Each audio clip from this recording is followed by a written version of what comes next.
Namaskar bete. Today we are taking our new chapter of geography, and this is very important and interesting topic because you all are related to the agrarian economy being a citizen of India. Bharat देश के निवासी होने के नाते बेटा हमारे लिए important भी है क्योंकि more than half population of India is engaged in the agriculture activity की आधी से ज़्यादा जनसंख्या जो है भारत की वो आपकी कृषि कार्यों में संलग्न है। हम लिख सकते हैं बेटा कि 2/3 पॉपुलेशन, 2/3 जनसंख्या है वो आपकी इज एंगेज्ड इन एग्रीकल्चर। 2/3 का मतलब यहाँ क्या है बेटा कि अगर हम टोटल पॉपुलेशन को 3 पार्ट्स में लेते हैं कि हम उसके अगर 3 भाग करते हैं, ठीक है, तो इन 3 में से बेटे आपके जो 2 हैं ये क्या आपके एंगेज्ड इन एग्रीकल्चर, ये आपके कृषि कार्यों में या कृषि के अंदर संलग्न है या उसमें लगे हुए हैं। इसका मतलब इट प्रोवाइड्स या आप ये कह सकते हो कि it employees large population of India, कि जॉब भी दे रही है या फिर आधे से ज़्यादा जनसंख्या जो है उनको रोजगार दे रही है, ठीक है, जो इसके अंदर लगे हुए हैं। दूसरी बात कि एग्रीकल्चर जो है वो हमें फूड भी प्रोवाइड करती है, ठीक है ना, खाद्यान्न हमें देती है, अन्न हमें खाने के लिए देती है, इसलिए to sustain life we depend on agriculture for food. भोजन के लिए या अन्न के लिए बेटा हम कृषि पर निर्भर करते हैं। ठीक, इसके साथ साथ सिर्फ इतना ही नहीं कि अन्न देती है या एम्प्लॉय कर रही है, इसके अलावा बेटा आपका जो मैन्युफैक्चरिंग सेक्टर है मीन्स इंडस्ट्रियल सेक्टर वो भी इस पर डिपेंड है। किसके लिए? Because agriculture sector also provide raw material to industrial sector.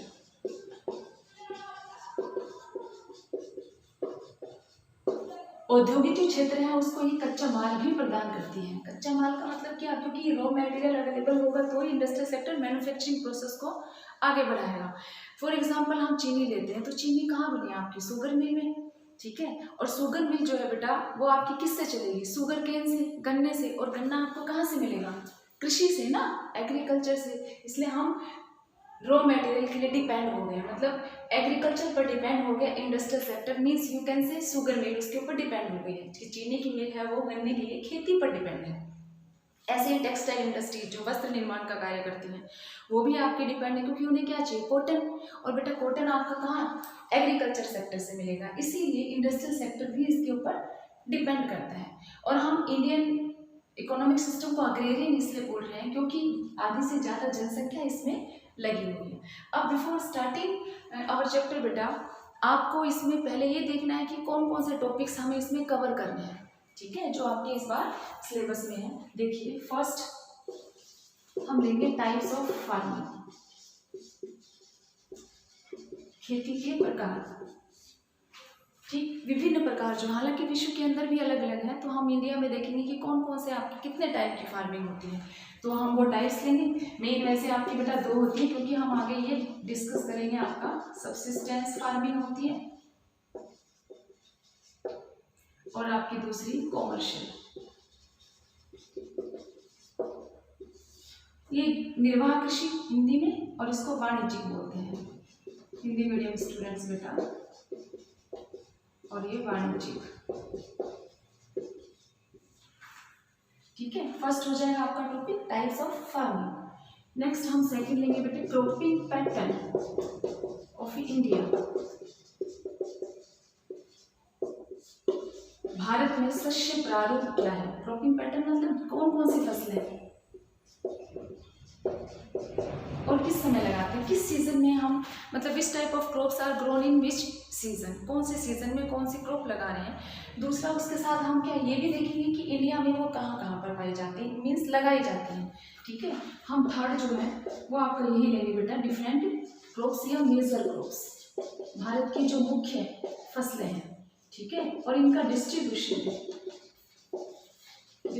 हो जाएगा बेटा वितरण। वितरण का मतलब स्थान, कि हमने गन्ने की बात की, कपास की बात की, सबसे ज़्यादा कहाँ, अगर हम खाद्यान्नों की बात करते हैं, फूड क्रॉप्स की या सेरल क्रॉप्स की बात करते हैं, तो वो मेन कहाँ पर है? नॉर्दर्न इंडिया की कौन सी बेटा, सदर्न इंडिया की कौन सी है, उत्तर या दक्षिण भारत की, ठीक है, तो वो आपका हो जाएगा मेजर क्रॉप्स।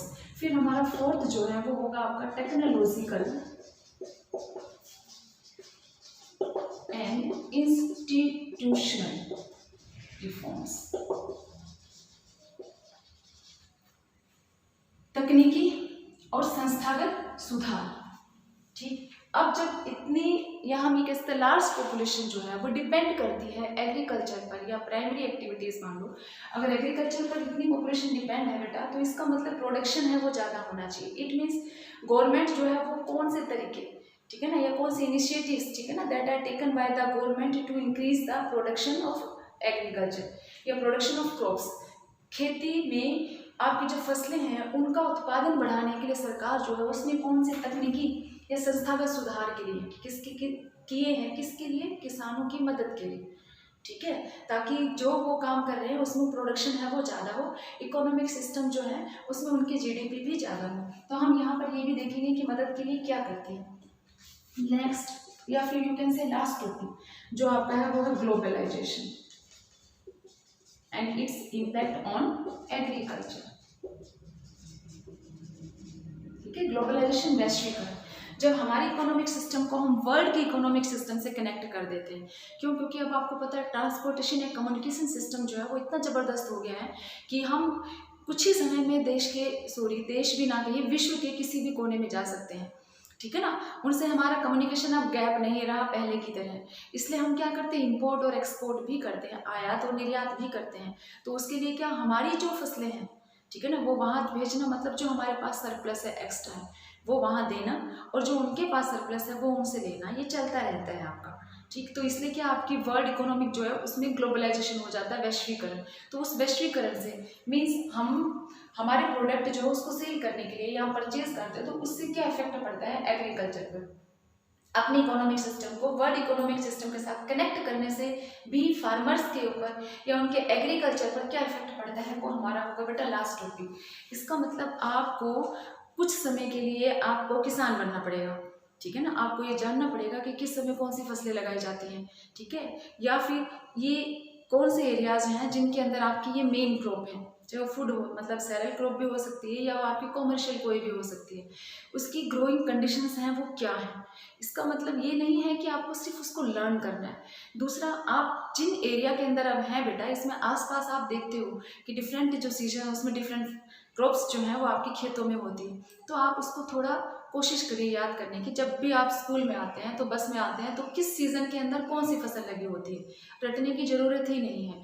अगर आप गौर करेंगे तो आपको बहुत सारी चीज़ें हैं वो लर्न हो जाएंगी, ठीक है ना। कुछ आसपास से जानकारी जुटाइए, कुछ आप संबंधित ही हो, क्योंकि आप में से बहुत से की जो फैमिली है उसमें फार्मर्स हैं, आप उससे बिलोंग करते हो, कुछ मदद मैं आपकी करूँगी, ठीक है। तो हमारे लिए चैप्टर क्या हो जाएगा बेटा, इजी, मतलब बहुत ही आसान जाने वाला है। अगर आप सच में ही अपने आप को एक कृषक की जगह रख कर देखोगे या उस फैमिली की जगह जिससे आप बिलोंग करते हो वो खेती से संबंधित है, तो बहुत आसान है। देखिए अब हम ले रहे हैं टाइप्स ऑफ फार्मिंग में हमें देखना कि खेती के प्रकार कितने हैं। हालांकि agriculture is an old age economic activity of our country, हमारे देश का नहीं बल्कि विश्व का भी सबसे प्राचीनतम व्यवसायों में से आता है या क्रियाओं में से आता है, ठीक है ना, जिस पर बहुत सारे पॉपुलेशन मतलब वर्ल्ड की जनसंख्या जो जिसके ऊपर निर्भर या डिपेंड करती है। तो अब देखिए हम 2 टाइप्स ले रहे हैं, सबसिस्टेंस निर्वाह कृषि एंड द सेकंड वाणिज्यिक मतलब कॉमर्शियल। सबसिस्टेंस का मतलब टू सस्टेन लाइफ, जीवन को चलाने के लिए, ठीक है ना, जो हम खेती कर रहे हैं वो आपकी सबसिस्टेंस फार्मिंग है। इसीलिए आपके निर्वाह कृषि के भी हम यहाँ 2 प्रकार लेते हैं। इसमें फर्स्ट जो है बेटा वो आपका प्राइमेटिव सबसिस्टेंस फार्मिंग, और इसी में से ही आपका जो सेकंड होगा वो होगा इंटेंसिव सबसिस्टेंस फार्मिंग, जो हम बाद में करेंगे कॉमर्शियल से पहले, ठीक है। प्राइमेटिव सबसिस्टेंस फार्मिंग जिसे कहा जाता है प्रारंभिक निर्वाह कृषि या आदिम निर्वाह कृषि भी कहते हैं। आदिम का मतलब पुराना, ओल्ड, पहले के समय से। इट मीन्स ही इसमें ओल्ड मेथड्स या पुराने तरीकों को इस्तेमाल किया जाता है। भारत में अभी भी बहुत सारे स्थान ऐसे हैं बेटा जहाँ पर प्राइमेटिव सबसिस्टेंस फार्मिंग या वो की जाती है लोगों के द्वारा, ठीक है। और this agriculture is prioritised on small patches of land. Small patches of land मतलब भूमि के छोटे टुकड़े पर की जाती है। ये जो खेती करते हैं उसके लिए उनके पास जो जमीन है वो बहुत थोड़ी या छोटी होती है, ठीक है। And old methods are used, पुराने तरीकों का इस्तेमाल करते हैं, हल दाव या कुदाली है या डिगिंग स्टिक है, उनका प्रयोग किया जाता है, मतलब न्यू टेक्नोलॉजी को अडॉप्ट नहीं किया गया है या इस्तेमाल नहीं करते हैं, ठीक है ना। इसलिए इनके ओल्ड मेथड्स या पुराने परंपरागत तरीके या पुराने ही इनके वो औजार या वो हथियार हैं फार्मिंग के, जो भी इनके सस्पेंस हैं, ठीक है ना। This type of farming depend on natural fertilisers.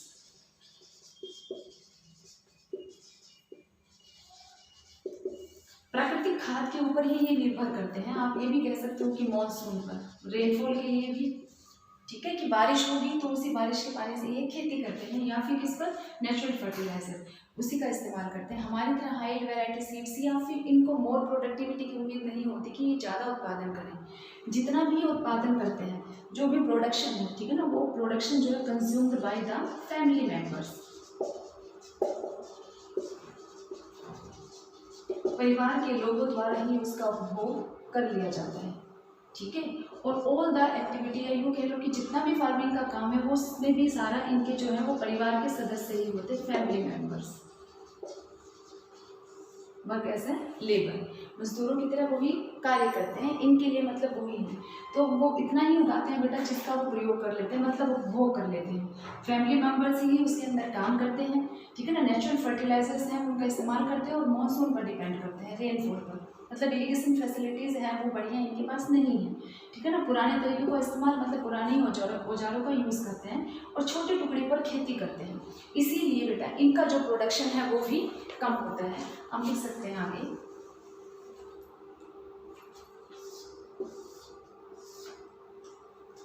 ठीक है ना, कि आपका स्मॉल प्रोडक्शन, थोड़ा उत्पादन,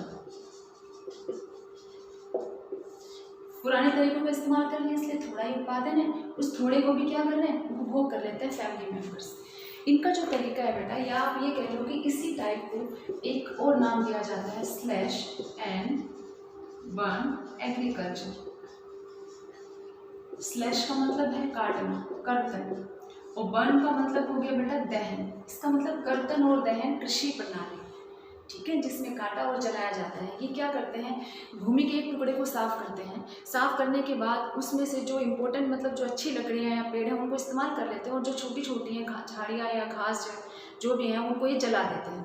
जलाने के बाद उसके जो रिमेनिंग पार्ट्स या ऐश या राख जो है, उस राख को एज ए नेचुरल फर्टिलाइजर या अपने फील्ड में यूज़ करते हैं, ठीक है ना। प्राकृतिक खाद के रूप में उन्होंने क्या किया बेटा, उस राख का इस्तेमाल कर लिया, जो क्या करेगी, सोइल की फर्टिलिटी को इंक्रीज करती है, ठीक है ना, नेचुरल फर्टिलिटी इंक्रीज कर रही है, तो ये उसका इस्तेमाल करते हैं। मतलब काटा पहले, उस स्थान को साफ किया काट कर, ठीक है, फिर जलाया, ठीक है, जला लेने के बाद उसको as a natural fertilizer use किया। ये 2-3 ईयर्स कंटिन्यू उसी लैंड को कल्टिवेट करते हैं, and when the fertility decreases with the time, ठीक है ना, they leave the place and go another place in search of new piece of land. किसी दूसरी भूमि की तलाश में फिर ये उस जगह को छोड़ देते हैं और चले जाते हैं, वहाँ जाकर फिर से यही तरीका अडॉप्ट करते हैं, स्लैश और बर्न। इट मीन्स बेटा ये शिफ्ट कर रहे हैं, है ना। पहले जहाँ थे वहाँ खेती की, जब प्रोडक्शन कम हो गया, उत्पादन कम हो गया, तो इन्हें लगा अब उसकी फर्टिलिटी डिक्रीज हो गई, सोइल की फर्टिलिटी कम हो गई, सोइल लूजेस इट्स फर्टिलिटी, तो ये क्या करते हैं, उसे छोड़ देते हैं, फिर किसी दूसरी जगह जाते हैं और फिर से उसको काटते हैं। मतलब जो भी झाड़ियाँ हैं, वहाँ पेड़ हैं, जो भी उन्हें काटा, फिर जलाया, फिर नेचुरल फर्टिलाइजर के रूप में यूज़ किया, फिर वहाँ खेती करते हैं, ठीक। वहाँ भी ऐसा ही हुआ कि इन्हें लगा अब उत्पादन कम होता जा रहा है, तो बेटा ये उसे भी छोड़ देते हैं और किसी दूसरी जगह जाते हैं। इसका मतलब they shift from place to place in search of new piece of land. नई भूमि की तलाश में ये स्थान बदलते रहते हैं, शिफ्ट करते रहते हैं, इसीलिए स्लैश बर्न एग्रीकल्चर को शिफ्टिंग कल्टीवेशन भी कहा जाता है, ठीक है, शिफ्ट कर रहे हैं ना। और हिंदी में हम कहेंगे बेटा स्थानांतरित, स्थान बदल रहे हैं ना, स्थानों में अंतर आ रहा है, इसलिए स्थानांतरित कृषि हो गई, ठीक। हालांकि डिफरेंट जो वर्ल्ड के भी डिफरेंट पार्ट्स जो हैं उसमें इसे अलग अलग नामों से जाना जाता है। इवन इंडिया में भी हमारे यहाँ पर जो नॉर्थ ईस्टर्न स्टेट आपके जो, ठीक है ना, नॉर्थ और ईस्टर्न स्टेट्स, तो आपके कौन से हो गए, इस तरफ हो गए आपके असम, मेघालय, नागालैंड, मणिपुरी, ठीक है ना। इन ये जो स्टेट्स हैं उन स्टेट्स में शिफ्टिंग कल्टीवेशन बेटा या स्लैश एंड बर्न एग्रीकल्चर जो है इसे झूमिंग कहा जाता है, झूमिंग एग्रीकल्चर या कल्टीवेशन। झूमिंग का मतलब ये नहीं है कि वो झूम झूम कर खेती करते हैं, मतलब स्थान बदल बदल कर रहे हैं बेटा, ठीक है। तो ये झूमिंग कल्टीवेशन या झूमिंग एग्रीकल्चर है वो कहा जाता है भारत के नॉर्थ ईस्टर्न स्टेट्स में, ठीक, बाकी डिफरेंट जो नेशन है उनमें इसका अलग अलग नाम है, इंडिया के अंदर भी अलग अलग पार्ट है, उनके अंदर भी इसका अलग अलग नाम है। तो आपको ये दो तो लर्न रखना है कि आपसे पूछा जाए स्लैश एंड बर्न एग्रीकल्चर का दूसरा नाम बताइए तो शिफ्टिंग कल्टीवेशन, ठीक है ना। इंडिया में शिफ्टिंग कल्टीवेशन का दूसरा नाम या नोट तो आपकी झूमिंग है, नॉर्थ ईस्टर्न जो स्टेट्स है उसमें आपका झूमिंग कल्टीवेशन है। अब आपसे पूछा जाए बेटा कि इसके ड्रॉबैक्स बताइए कि क्या नुकसान है अगर हम स्लैश बर्न एग्रीकल्चर करते हैं। तो देखो स्थान बदल रहे हैं, हमने क्या किया उसकी नेचुरल फर्टिलिटी को यूज़ किया और यूज़ करने के बाद बेटा हमने देखा जब इसकी फर्टिलिटी डिक्रीज या कम हो गई है तो हम उसको छोड़कर अलग जगह जा रहे हैं, फिर हम वहाँ वन काट रहे हैं। इसका मतलब डिफोरेस्टेशन तो कर ही रहे हैं, ठीक है ना। पेड़ों को काटना जो है वनोन्मूलन जिसे हम कह रहे हैं। तो एक तो हमने डिफोरेस्टेशन किया, इन्वायरमेंट जो है वो आपका डिग्रेड भी हुआ, पर्यावरण निम्नीकरण भी हुआ, किसके साथ, डिफोरेस्टेशन के साथ ना, पर्यावरण निम्नीकरण हुआ वनोन्मूलन के साथ। एक सेकंड ड्रॉबैक क्या है कि आपकी सोइल जो है वो भी आपकी क्या जो फर्टिलिटी है वो आपकी डिक्रीज हो गई सोइल की। तो इसका मतलब जो भूमि है उस टुकड़े को हमने एक तरह से क्या कर दिया, खराब कर दिया। अब उसको लंबा समय लगेगा टू रिटेन देयर फर्टिलिटी, ठीक है ना। उनकी जो उपजाऊ क्षमता है भूमियों की उनको दोबारा उसे ग्रहण करने के लिए एक समय चाहिए। तो आपकी ये ड्रॉबैक्स होगी किसकी, स्लैश एंड बर्न एग्रीकल्चर की या फिर शिफ्टिंग एग्रीकल्टिवेशन की, या नॉर्थ ईस्टर्न पार्ट में जो हम नाम देते हैं वो आपका झूमिंग कल्टीवेशन। ये बेटा आपका हो गया एक टाइप किसका, प्राइमेटिव सबसिस्टेंस फार्मिंग का जो सबसे पुराना तरीका है। देखिए बेटा आपको एक काम देती हूँ, ठीक है ना। आपके बुक में इस टॉपिक के तुरंत बाद जो हमने अभी किया सबसिस्टेंस का, प्राइमेटिव सबसिस्टेंस फार्मिंग, इसको तुरंत बाद इंडेक्स में कुछ दिया हुआ है। तो उसके अंदर आपके दे रखा है कि रिंझा नाम की एक लड़की जो है वो अपने पिता के साथ असम में अपनी फैमिली के साथ रहती है। उसकी फैमिली मेंबर्स जो हैं वो क्या करते हैं, वहाँ के आसपास वाला एरिया उसको साफ़ करते हैं, ठीक है ना, क्लियर द फॉरेस्ट, ठीक है ना। और जो भी फालतू की बेकार की जो छोटी मोटी झाड़ियाँ घास फूस हैं उसे जला देते हैं और उसको एज ए नेचुरल फर्टिलाइजर खेत में इस्तेमाल करते हैं। रिंझा भी अपने फैमिली मेम्बर्स के साथ में उनकी हेल्प करवाती है, उसे बड़ा अच्छा लगता है ये सब देखकर। फिर इरिगेट करने के लिए फील्ड को वो देखते हैं कि बैम्बू पाइप से वो इरिगेट करते हैं, मतलब सिंचित करते हैं अपने खेतों को। बैम्बू मेघालय या इन एरियाज़ के अंदर किया जाता है, जब बारिश होती है तो बारिश का पानी जो है बांस की पाइपों के अंदर इकट्ठा हो जाता है और उन बांस की पाइपों को बेटा कनेक्ट कर दिया जाता है उनके खेतों से, ठीक है ना। आपका थर्ड चैप्टर जो नहीं है उस थर्ड चैप्टर में इसकी डिटेल थी। तो उसके अंदर क्या करते हैं, उन पाइपों को खेत तक ले जाया जाता है जिन एरियाज़ के अंदर पानी जो है वो इतना नहीं पहुंचता, और उसके थ्रू वो पानी जो है उनके खेतों तक आ जाता है। मतलब वो नेचुरल फर्टिलाइजर को यूज़ कर रहे हैं, साथ में इरीगेशन की ये फैसिलिटी नेचुरल तरीका जो है वो अडोप्ट कर रहे हैं, मतलब वो रेनफॉल पर वो डिपेंड भी करते हैं, ठीक है। ये तरीका देखकर उसको बड़ा अच्छा लगता है रिंझा को। अब आपके लिए प्रश्न है कि आपको ये बताना है कि ये कौन सी फार्मिंग का टाइप है। तो हमने एक ही टाइप किया है ना, ऑब्वियसली आपको कौन सा, प्राइमेटिव सबसिस्टेंस फार्मिंग। तो बेटा ये वही टाइप है कि आपसे पूछा जाए इसकी क्या ड्रॉबैक है, या रिंझा की फैमिली जो भी पैटर्न अपना रही है, ठीक है ना, विच टाइप ऑफ फार्मिंग, ठीक है ना, प्रैक्टाइज्ड बाय रिंझास फैमिली, उसका परिवार कौन सा तरीका खेती का अपना रहा है, उसके क्या ड्रॉबैक्स हैं, भारत के किन क्षेत्रों में की जाती है, उसका दूसरा नाम क्या है। तो ये क्वेश्चंस हैं, ये आपको क्या इसके अंदर करने हैं, दिमाग में भी रखने हैं। मतलब आपको बेटा अपनी दिमाग रूपी जमीन के ऊपर ज्ञान रूपी फसल उगानी है। तो इसके लिए आप क्या हो जाइए, तैयार हो जाए। ये नहीं है कि मैडम आपको सच में ही खेतों में लेकर जा रही है और कहेगी चलिए बेटा काम करते हैं। आपको सिर्फ इतना करना है, ठीक है ना, अपने दिमाग को अपनी जमीन बनाओ, ठीक है, और उसके ऊपर ज्ञान की फसल उगाओ, ठीक, ये हम काम करेंगे। अब देखिए हम लेते हैं आपका सेकंड टाइप, और बेटा हमने जो सेकंड किया था सबसिस्टेंस का ही दूसरा था, और वो आपका है intensive subsistence farming. Intensive subsistence Hindi में होता है बेटा गहन जीविका निर्वाह कृषि, या गहन निर्वाह कृषि भी लिख सकते हैं आप चाहो तो ये ना लिख के गहन निर्वाह कृषि कर सकते हैं, ठीक है। सबसिस्टेंस देखो उसमें भी था बेटा, और सबसिस्टेंस इसमें भी है, दोनों में है। इसका मतलब ये जो क्रॉप्स लगा रहे हैं वो मेन फूड क्रॉप्स हैं जिसके ऊपर पॉपुलेशन डिपेंड करती है, सैरल क्रॉप्स या खाद्य फसलें हैं, अनाज हैं, ठीक है ना, जिस पर हम डिपेंड कर रहे हैं, निर्भर कर रहे हैं। तो इंटेंसिव सबसिस्टेंस फार्मिंग जो है इसमें हम क्या लेंगे, इट इज प्रैक्टाइज्ड, जैसे आपकी वो की जाती थी स्मॉल पैचेस ऑफ लैंड, तो बेटा ये भी आपकी की जाती है, it is practised in dense populated areas.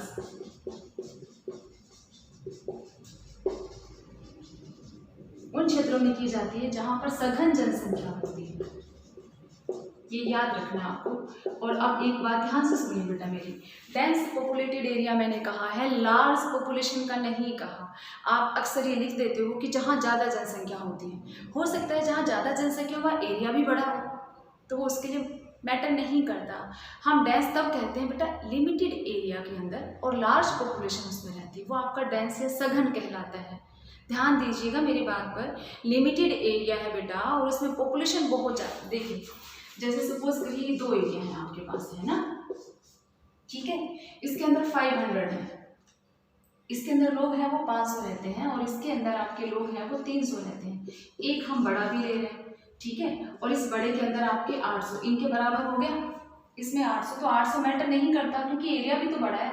अब आपकी दृष्टि में, ठीक है ना, योर पॉइंट ऑफ व्यू, आप क्या कहोगे कि मैडम ये है लार्ज पॉपुलेशन एरिया, ठीक है, बात भी आपकी सही है, लार्ज पॉपुलेशन है आपकी 800 पर, आप ये देखिए एरिया भी तो लार्ज है ना, बड़ा हो गया ना बेटा। ऐसे ही आपका ये 500 है इसके लिए और 300 है इसके लिए, ठीक है, तो ये दोनों इसके बराबर होंगे। लेकिन जब हम इनको अलग अलग देखते हैं, एरिया के अंदर किस में ज़्यादा लोग रहते हैं और लिमिटेड एरिया, तो 500 300 सपोज बराबर है, एरिया बराबर है, पॉपुलेशन नहीं, ठीक है ना, इतना ही एरिया आपका ये है बेटा और इतना ही आपका एरिया ये है, सपोज ए एंड बी, ठीक। अब मैं ये कहूँ कि लार्ज पॉपुलेशन किसकी है, तो बेटा किसकी है आपकी, एक ही होगी ना, 500, 300 कम है। और मैं ये कहूँ कि डेंस पॉपुलेशन वाला बताइए आप, तो इन दोनों एरिया सेम है और पॉपुलेशन इसकी ज़्यादा है, तो डेंस कौन सा हो बेटा, ये हो गया ना एक। तो आपको ये याद रखना है कि लार्ज पॉपुलेशन का मतलब जनसंख्या ज़्यादा, पर वो एरिया भी तो बड़ा हो सकता है। लेकिन हम जब डेंसिटी देखते हैं तब हमें गौर करना है कि किस एरिया के अंदर लोग ज़्यादा रहते हैं, लिमिटेड। तो हम जब डेंस पॉपुलेटेड एरिया लिख रहे हैं तो इसका मतलब ये वो एरिया हो गया बेटा जहाँ थोड़ी सी जगह में बहुत सारे लोग हैं। और बेटा बहुत सारे लोग हैं तो बेटा भोजन भी करेंगे ना, खाना खाएंगे ना ऑब्वियसली, तो इसका मतलब वो एग्रीकल्चर पर डिपेंड है, सेरेल क्रॉप्स के ऊपर डिपेंड है। इसका मतलब यहाँ पर इनके पास लिमिटेड लैंड है,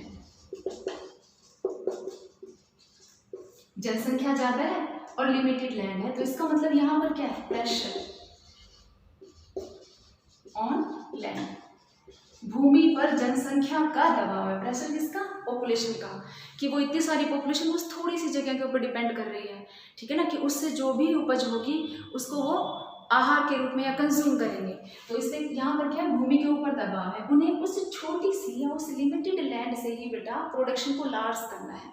किसके लिए, उस लार्ज पॉपुलेशन के लिए, उस बड़ी जनसंख्या के लिए। इसीलिए यहाँ पर ये क्या करते हैं, तरीके अडोप्ट करते हैं, किस चीज़ की बेटा, टू इंक्रीज प्रोडक्शन,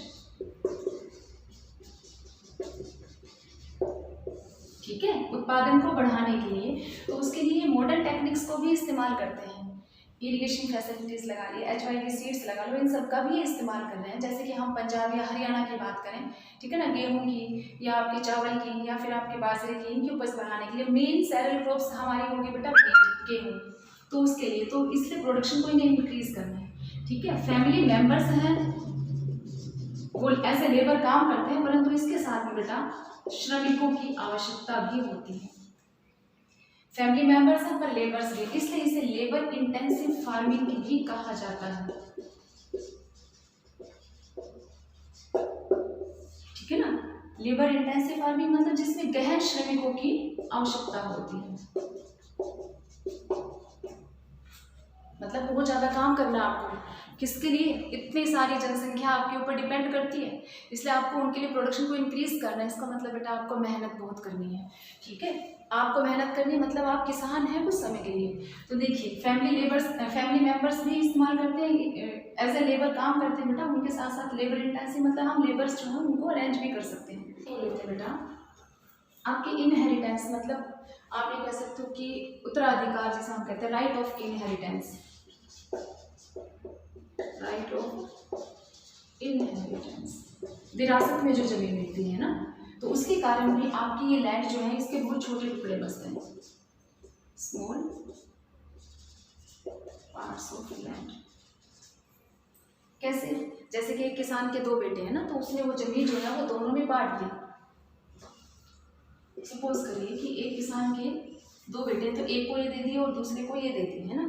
अब सपोज करो कि इसके भी 2 बेटे हैं, तो इसने भी इस जमीन को बांट दिया, एक के पास ये आ गई, एक के पास आ गई। अगर इसके पास 3 है तो इसने तीनों को दे दी, ठीक। जब किसान एक था पहले, मतलब इनके दादाजी, तो उस वक्त ये एक उसके पास था, मतलब लार्ज पार्ट था उसके पास लैंड का ना। उसके बाद जैसे ही विरासत में उसके बेटे को मिली तो देखो 2 हो गए थे आपके दोनों बेटों को, उनके भी बच्चों को अगर मिली तो देखो ये और छोटे हो गए, और ये इतना सा पार्ट है वो बच गया। मतलब पॉपुलेशन डिक्रीज तो हो ही नहीं रही है ना, वो तो बढ़ ही रही है। बट बेटा लैंड तो लिमिटेड है, वो रबड़ की तरह तो है नहीं कि हमने उसको भी पॉपुलेशन के साथ इंक्रीज कर दिया है। तो लैंड पार्ट तो वही रहा, भूमि का टुकड़ा वही है, पहले भी वही था और अब भी वही है, ठीक है ना। पर जनसंख्या बढ़ गई है, इसीलिए इसका भाग जो है वो छोटा होता जा रहा है। इसीलिए आपके राइट ऑफ इनहेरिटेंस या विरासत के अधिकार के कारण भूमि का टुकड़ा छोटा हो रहा है और लार्ज पॉपुलेशन उस पर डिपेंड करती है। इसलिए हमें नए तरीकों को अडॉप्ट करना पड़ता है, किसके लिए? टू इंक्रीज द प्रोडक्शन, ठीक है ना, उत्पादन को बढ़ाने के लिए।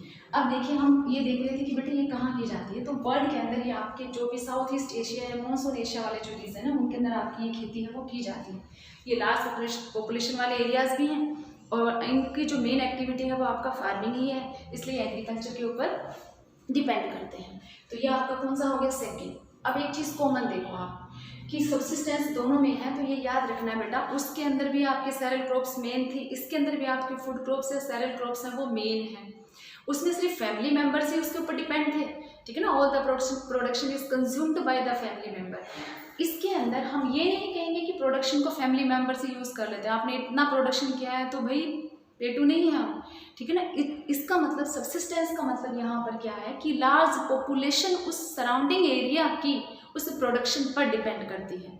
ये गौर करना है बेटा, उस एरिया की पॉपुलेशन जो है वो उस प्रोडक्शन पर डिपेंड है, इसलिए हमने इसे सब्सिस्टेंस कहा है, ठीक है। और प्राइमेटिव के अंदर आपका सब्सिस्टेंस था, उसके अंदर इसलिए था क्योंकि उसके अंदर फैमिली मेंबर्स उसके ऊपर डिपेंड करते हैं, पर निर्भर कर रहे हैं, इसलिए हमने दोनों को नाम दिया सब्सिस्टेंस। ये इंटेंसिव सब्सिस्टेंस और बेटा वो आपकी प्राइमेटिव सब्सिस्टेंस, ठीक है।